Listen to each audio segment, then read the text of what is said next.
Good day, Madam Chair, distinguished colleagues, at to the resource persons present in this hearing. Ang pangunahing tanong ko po sa hearing na ito, paano at bakit tayo umabot sa ganitong sitwasyon? Meron naman tayong umiiral na hustisya sa bansa, meron naman tayong sariling mga batas at korte. Bakit pinayagan po ng gobyerno na nakipin po ang isang Pilipino sa sarili nating bayan? Sabi nga ng mga nakakarami, too late the hero. Kaya kung ano man ang lumabas sa hearing na ito, si dating Pangulong Duterte ay ngayon nasa The Hague na po, Netherlands na po. Ano bang pwede pang magawa? I respect the initiative of this committee to hold the Senate inquiry. Bagamat nirespeto natin ang pagdinig na ito, sinasabi ko rin po ang aking mga hinanakit na parang too late na po. Walang problema sa akin mag-hearing kahit araw-araw po. Pero tanong, may babalik niyo pa ba si Tatay Digong? Yan ang tinatawag ko na too late the hero na po. Useless lahat ng hearing na ito kung hindi na po may babalik si Tatay Digong. Kung kaya, pakiusap ko lang, kung kaya niyo po siyang dalahin doon in less than 1 day, sa loob po ng 13 na oras, dapat kaya niyo rin po siyang ibalik dito sa lalong madaling panahon. Dahil nangungulila po ang Pilipino at hindi kayang tanggapin ang nangyari sa kanya. Bilang isang mambabatas, nandun ako sa NAIA nung lumapag ang eroplanong sinasakyan ni dating Pangulong Duterte. Hindi po ako pinayagang makapasok. Kasama ko po ang kanyang mga doktor dahil may scheduled medical check-up po siya sa March 12. You may check the records po. Importante masiguro ang kanyang kalusugan dahil 80 years old na po ang dating Pangulo. Pero mukhang hindi ito naisaalang-alang po ng otoridad dahil hindi siya pinayagan na mapunta sa ospital. Hindi nadala ang kanyang mga medisina. Alam niyo po, ako ang nagpapadala ng medisina niya sa bahay niya. Linggo-linggo po yan. Dahil yan po ang pinangako ko sa kanya noon.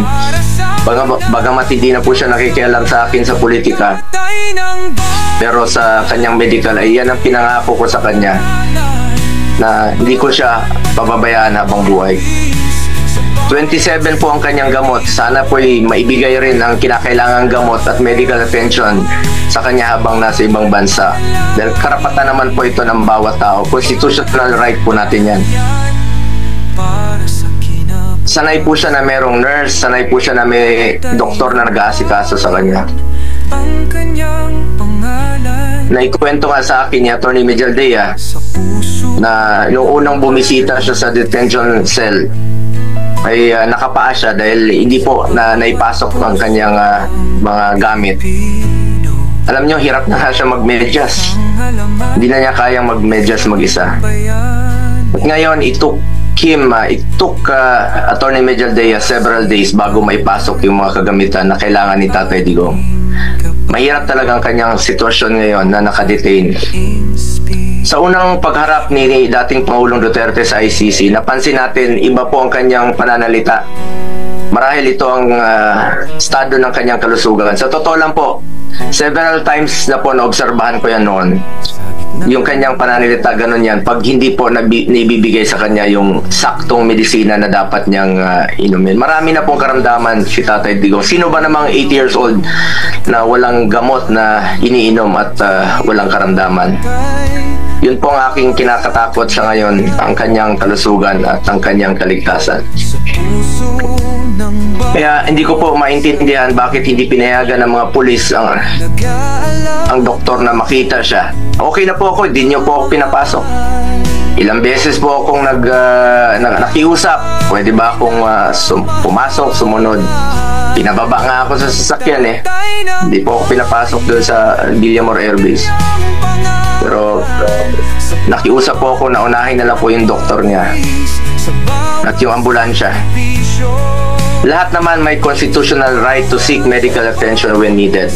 Lahat ng Pilipino dating presidente man o normal na mamamayan, lahat ay may karapatan na masiguro ang kalusugan at kaligtasan. Nakakalungkot na isang bagay na ating ipinaglaban para sa Pilipino, hindi maibibigay po sa dating Pangulo na minamahal ng marami.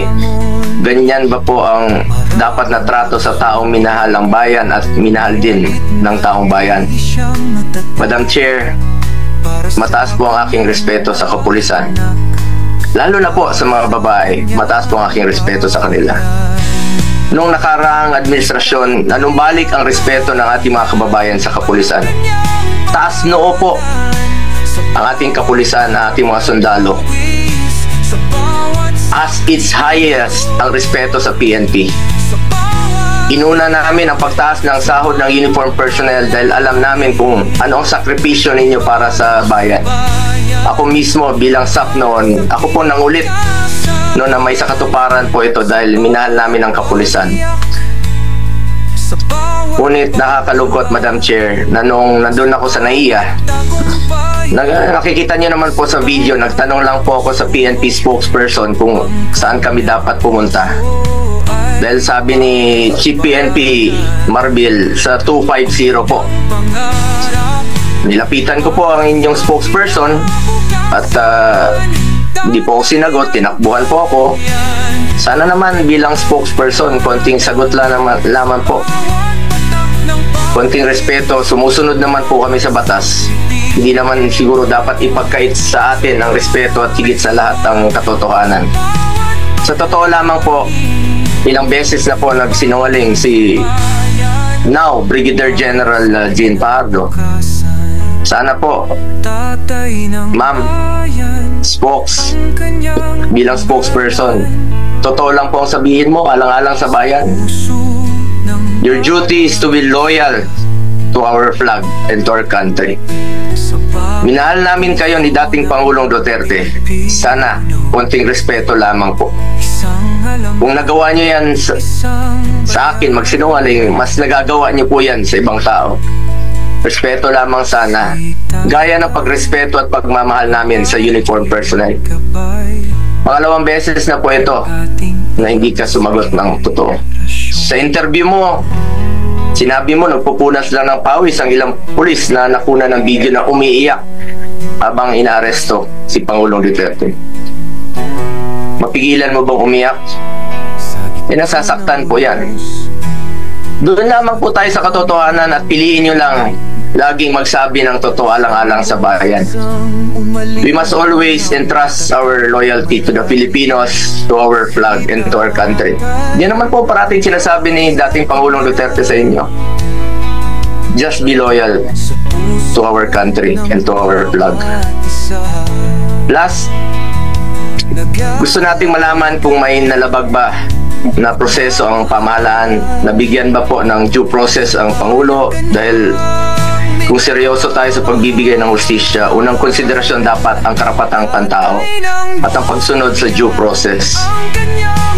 Sa totoo lamang po, hindi na po tatakbo si Tatay Digong sa inyo. Hindi na niya kayang tumakas at alam niyo po yun. Hindi na niya kaya kayong takbuhan dahil hirap na nga siya maglakad, nagsusungkod na nga lang po siya. Imbis na umunlad, bigla tayong umurong. OFWs, pinapauwi natin. Noon, ginagawa natin ang paraan. In fact, si dating Pangulong Duterte sumusulat yan sa mga king o sa leader ng ibang bansa para makauwi. And even nagre-raise tayo ng blood money para makauwi lang yung mga kababayan natin. Pero bakit baliktad niya? Bakit isinuko po ang sarili nating lahi? Hindi ko lubusang matanggap na siya ay nililiti sa ibang bansa gayong siya ay isang Pilipino. Samantalang mayroon naman tayong maayos na judicial system sa ating bansa na nire-respeto.